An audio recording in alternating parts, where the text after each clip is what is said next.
আজকের রাতে Cody Rhodes আর জন সিনা দ্বিতীয়বারের জন্য একে অপরের সামনে এলো, কিন্তু তার সত্ত্বেও রটা বহুত বেকার হয়েছে। তো প্রথমে তো আমরা জন সিনাকে দেখতে পাই, এখানে জন সিনার জন্য খুবই তাগড়াই বু হচ্ছিল। আর এবারে লেস গো সিনা নয়, একেবারে ফাকিউ সিনা চ্যান্ট হচ্ছিল, মানে একেবারে পুরো পিওর হেড এখানে আমরা জন সিনার জন্য দেখতে পাই। তো জন সিনা রিংয়ে আসে, এবারেও জন সিনা বেশ লম্বা চওড়া প্রোমো কাট করে, কিন্তু এখানেও দেখতে পেলাম যে আগেরবারের মতো এবারেও সেই ফ্যান্সদেরই ব্লেম করা হচ্ছে। তো সেসব নিয়ে আর বেশি কিছু বলছি না, ওগুলো তো তোমরা জানোই। তো মেন কয়েকটা জিনিস নিয়ে কথা বলি। তো জন সিনা এখানে বলে যে সে রেসলমেনিয়াতে 17 টাইম ওয়ার্ল্ড চ্যাম্পিয়ন হয়ে যাবে। আর তারপরে আমরা রিক ফ্লেয়ারকে আর মনে করবো না, রিক ফ্লেয়ার হচ্ছে একজন ফান মেশিন। তারপরে জন সিনার রেকর্ডটা ভেঙে দেওয়ার পর রিক ফ্লেয়ারের কথা আর কেউ বলবে না। আর তাছাড়া জন সিনা যাই করুক না কেন, এত বছর ধরে 25 বছর ধরে সে যাই করেছে, ফ্যান্সরা সবসময় তার অপোজিটই করেছে। আর সে ভালো করলেও খারাপ আর খারাপ করলেও খারাপ, তো সবসময় ফ্যান্সরা নেগেটিভ কমেন্টই তাকে করেছে। আর এবার রেসলমেনিয়াতে সে চ্যাম্পিয়নশিপ জিতে যাওয়ার পর সে সেই চ্যাম্পিয়নশিপের সাথে রিটায়ার হবে, আর সে চ্যাম্পিয়নশিপটাকে বাড়ি নিয়ে চলে যাবে। আর সেই হবে ডাব্লিউডাব্লিউ শেষ চ্যাম্পিয়ন। মানে জন সিনা বলতে চাইছে সেই হচ্ছে একদম পিওর চ্যাম্পিয়ন, ওর মতো আর কোনো চ্যাম্পিয়ন নেই। সে রেসলমেনিয়াতে জিতবে, তারপর সারা বছর সেটা নিজের কাছেই রাখবে। সেই চ্যাম্পিয়নশিপটা যখন রিটায়ারমেন্টের টাইম আসবে ওটা নিয়েও বাড়ি চলে যাবে। আর তারপর ডাব্লিউডাব্লিউর বাকি যে সমস্ত সুপারস্টার রয়েছে তারা একটা খেলনা চ্যাম্পিয়নশিপ নিয়ে আসবে, মানে খেলনা চ্যাম্পিয়নশিপ দিয়ে কাজ চালাবে। আর খেলনা চ্যাম্পিয়নশিপ বলতে মনে পড়লো, জন সিনা এখানে বলে যে 2005 সালে আমি যখন স্পিনার টাইটেলটা নিয়ে এসেছিলাম তখন তোমাদের সেটাও পছন্দ হয়নি, তখন তোমরা বলছিলে এটা তো একটা খেলনা টাইটেল, এটা তো বেকার চ্যাম্পিয়নশিপ। তো জন সিনা যাই করে না কেন তাতেই তাদের সমস্যা। আর শেষ পর্যন্ত এবারে কোডি রোডসও চলে আসে। কোডি রোডস তো এখানে আসার পর জন সিনা আগেরবারের মতো একদম চুপ করে থাকে। কোডি রোডস কটা কথা শোনায়, কিন্তু জন সিনা কোনো কথাই বলে না। কোডি রোডস শেষ পর্যন্ত এখানে রিংয়ের মাঝখানে টাইটেলটা রেখে দেয় আর জন সিনাকে বলে যে এসো, সাহস থাকলে নিয়ে নেয়। কিন্তু জন সিনা একটু তো দেখালো যে হ্যাঁ লড়াই করবে, কিন্তু তারপর জন সিনা মাইক ফেলে দিয়ে রিং থেকে বেরিয়ে চলে যায়। তো ফ্যান্সরা তো খুব বু করে। জন সিনা র্যাম্পেতে কিছুটা দূর যায়, তারপর কোডি রোডস তাকে আবার কল আউট করে, আবার কোডি রোডসের কথা শুনে সে কিছুটা আবার এগিয়ে আসে, কিন্তু শেষ পর্যন্ত আবার সে ফিরে চলে যায়। তো ফ্যান্সরা আরও বেশি বু করে, আর কোডিকে তো চিয়ার সবসময় করে থাকে, আর এবারে যেন একটু বেশি চিয়ার করছিল। তো কোডি রোডস সেখানে বলে দেয় যে জন সিনা এই চ্যাম্পিয়নশিপের ক্যাপেবিলিটি নেই তার, আর সে সব কিছু হারিয়ে বসে আছে। আর এখন শুধুমাত্র একটাই চ্যাম্প রয়েছে, চ্যাম্প ইজ হেয়ার, আমি হচ্ছি জন সিনা, মানে আমি হচ্ছি সেই চ্যাম্প, আমি এই রিংয়ের মধ্যে দাঁড়িয়ে আছি। মানে জন সিনা যেটা বলতো যে দ্য চ্যাম্প ইজ হিয়ার, আমি হচ্ছি রিয়েল চ্যাম্পিয়ন, তো সেই ক্যাচ ফ্রেজটা এখন কোডি রোডস নিয়ে নিয়েছে। আর জন সিনার যা ক্যারেক্টার হয়েছে সে আর এই চ্যাম্পিয়নশিপের যোগ্য না, এটা কোডি রোডস বলছে। তো এই সপ্তাহে আমরা কিছু দেখতে পেলাম না। জন সিনা আর কোডি রোডসের মধ্যে আমরা প্রোমো ব্যাটেল দেখতে চাই। কোডি রোডসও প্রোমোতে যথেষ্ট ভালো, আর জন সিনাকে তো আমরা সবাই চিনি। তো এই সপ্তাহেও কিছু দেখতে পেলাম না। আর পরের সপ্তাহের জন্য ডাব্লিউডাব্লিউ জন সিনা আর কোডি রোডসের ফেস টু ফেস অফিসিয়াল করে দিয়েছে। তো দেখতে হবে পরের সপ্তাহেও কি জন সিনা একেবারে বোবা হয়ে থাকবে নাকি দুটো কথাও বলবে। তো আজকে তো সেরকম কিছু দেখতে পেলাম না, বলতে পারো এই সেগমেন্টে থেকে ডিসঅ্যাপয়েন্ট হয়েছি। তো আগের সপ্তাহে যেহেতু জন সিনা চুপ করেছিল, আজকের অন্তত কোডি রোডসের সাথে কিছু একটা তো করতে হতো, কিন্তু কিছু দেখতেই পেলাম না। ঠিক আছে, সবই আমাদের ট্রিপল এইচ কাকুর আশীর্বাদ। আর তারপর ডাব্লিউডাব্লিউ আমাদের যা ডিসঅ্যাপয়েন্ট করেছে কি বলবো, জিমি উসো হচ্ছে যে উসো সেই মিস্ট্রি পার্টনার, মানে ডাব্লিউডাব্লিউ এত বেশি এটাকে হাইপ করলো আর শেষ পর্যন্ত কিনা জিমি উসো বেরোলো। একবার আমার মাথায় এসেছিল যে জিমি উসো হতে পারে, কিন্তু ডাব্লিউডাব্লিউ যেভাবে মিস্ট্রি পার্টনার বলে হাইপ করছিল, আমি তো ভাবছিলাম যে স্কটল্যান্ড হচ্ছে তাই জো হেনরি হতে পারে, বা এখানে আমরা স্যামি জেনের রিটার্ন দেখতে পেতে পারি, কারণ রেসলমেনিয়া তো চলে এলো, স্যামি জেন কোথায়, স্যামি জেন কী বা করবে।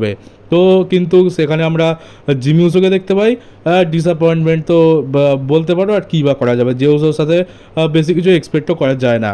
আর এখানে জিমি উসোর কোনো আলাদা এন্ট্রান্স হয়নি, সে যে উসোর সাথেই এন্ট্রি নেয়। তো বুঝতেই পারছো কত বেশি গুরুত্ব ডাব্লিউডাব্লিউকে দিয়েছে। এখানে ম্যাচে তো দেখতে পেলাম এখানে গ্রেসন ওয়ালার অস্টিন থিওরিকে হারিয়ে দেয় উসোস, আর তারপরে গান্থার আবার অ্যাটাক করে, আর তারপর গান্থারকে কাউন্টার অ্যাটাক করতে গিয়ে জেউসও স্পিয়ার লাগাতে যায়, কিন্তু এখানেও বচ হয়ে যায়, সে পিছলে পড়ে যায়।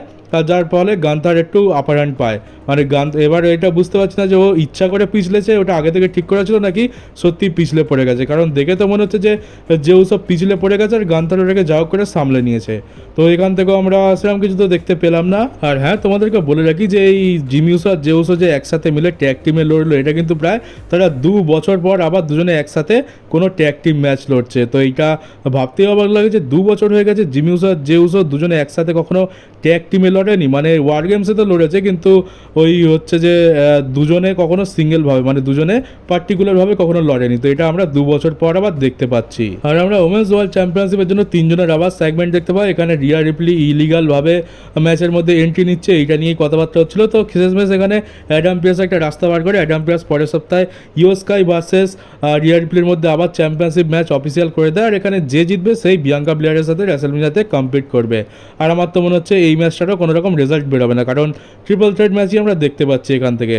আর যদি এখান থেকে ডাব্লিউডব্লিউ সিঙ্গলস ম্যাচ করায় তাহলে বলতে পারো যে রিয়া রিপ্লি যদি চ্যাম্পিয়নশিপ না জেতে তাহলে রিয়া রিপ্লি রেসলমেনিয়াতে করবেটা কি, আর যদি ইও স্কাই হেরে যায় তাহলে ইও স্কাই বা রেসলমেনিয়াতে করবেটা কি। তো সেই হিসাবে দেখতে গেলে এখানে ট্রিপল থ্রেট ম্যাচই হচ্ছে। আর আজকের আবার এখানে আমরা একটু ছোট্টখাটো লড়াই দেখতে পাই, যেখানে ইও স্কাইকে আবার কেউ পাত্তা দেয়নি আগেরবারের মতো। আর অবশেষে আমরা আবার সেই লুচাডরকে দেখতে পেলাম যে কদিন ধরে ড্র্যাগন লি আর রে মিস্টেরিওর উপর অ্যাটাক করছে। এর নাম এখন দেওয়া হয়েছে এল গ্র্যান্ডে আমেরিকানো। আর আমি তোমাদেরকে বলেছিলাম যে ডাব্লিউডব্লিউ একটা ট্রেডমার্ক ফাইল করেছে এই গ্র্যান্ডে আমেরিকানোর নামে। তো এটা এর নাম হচ্ছে সেই এল গ্র্যান্ডে আমেরিকানো।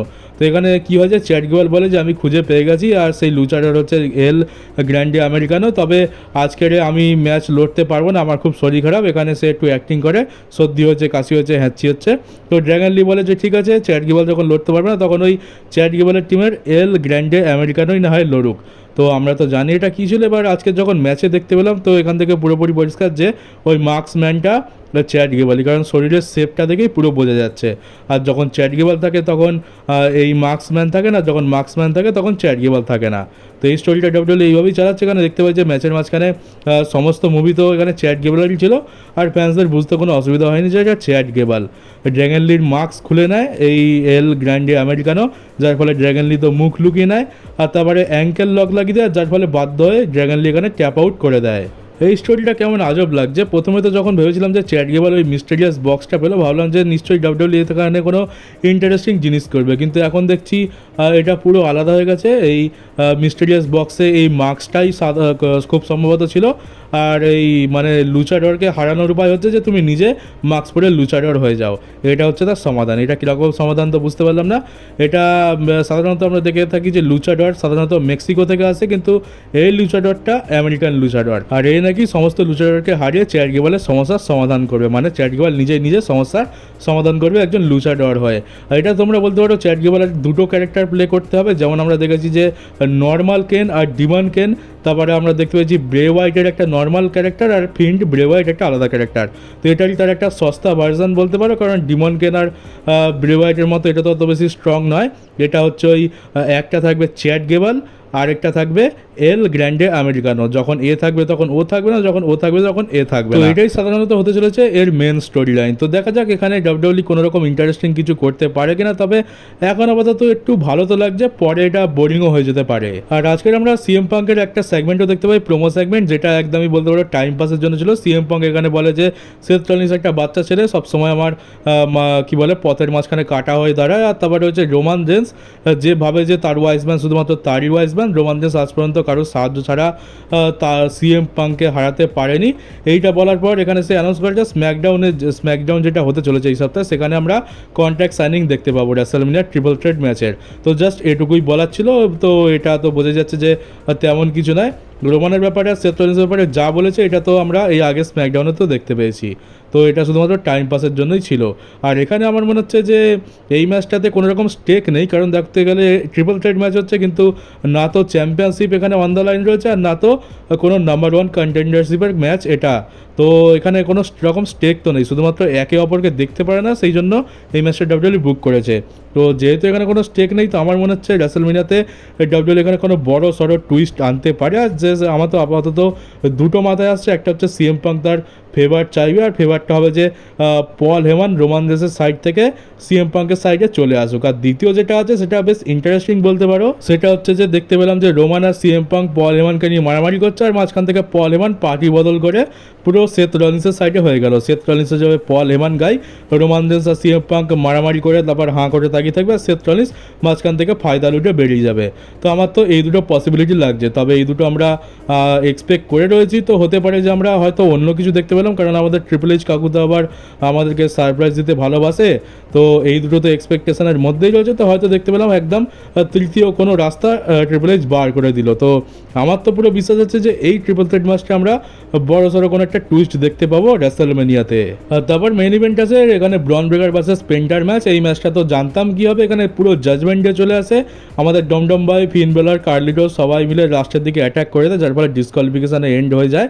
তারপরে চেয়ার নিয়ে ব্রন ব্রেকারকে ডমডম ভাই মারে, ফিন বেলার মারে। আর তারপর দেখি ডমডম ভাই এখানে যেহেতু বলেছিল যে পেনটাকে সে জাজমেন্ট ডেতে আনতে চায়, তাই পেনটাকেও লাস্টে চেয়ার ধরিয়ে দেয় যাতে পেনটা ব্রন ব্রেকারকে মারে আর জাজমেন্টে জয়েন করে না। কিন্তু পেনটা তো অন্য জিনিস, পেনটা এখানে ডমডম ভাইকে চেয়ার দিয়ে অ্যাটাক করে দেয়।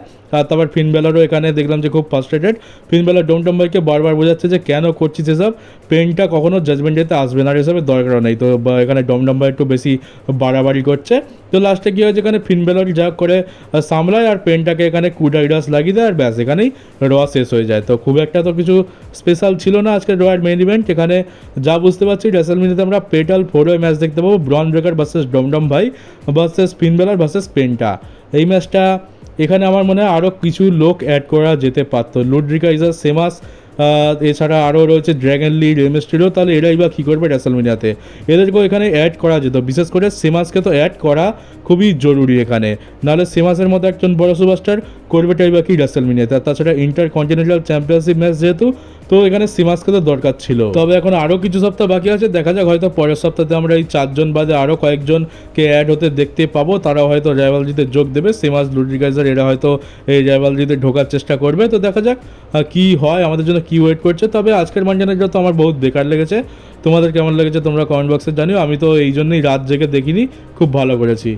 সকালবেলা উঠে দেখলাম যে এই রকম অবস্থা, তো ভাবলাম যে ঠিক আছে। তো চলো, ভিডিওটা কেমন লাগলো কমেন্ট বক্সে অবশ্যই জানিও। নতুন হয়ে থাকলে চ্যানেলটাকে সাবস্ক্রাইব করে নোটিফিকেশন বেলটি অন করে দিও, আর পারলে ভিডিওটাকে শেয়ারও করে দিও। তো চলো বন্ধুরা, দেখা হচ্ছে তোমাদের সাথে আমার ডাব্লিউর একটা নতুন নিউজ ভিডিওতে।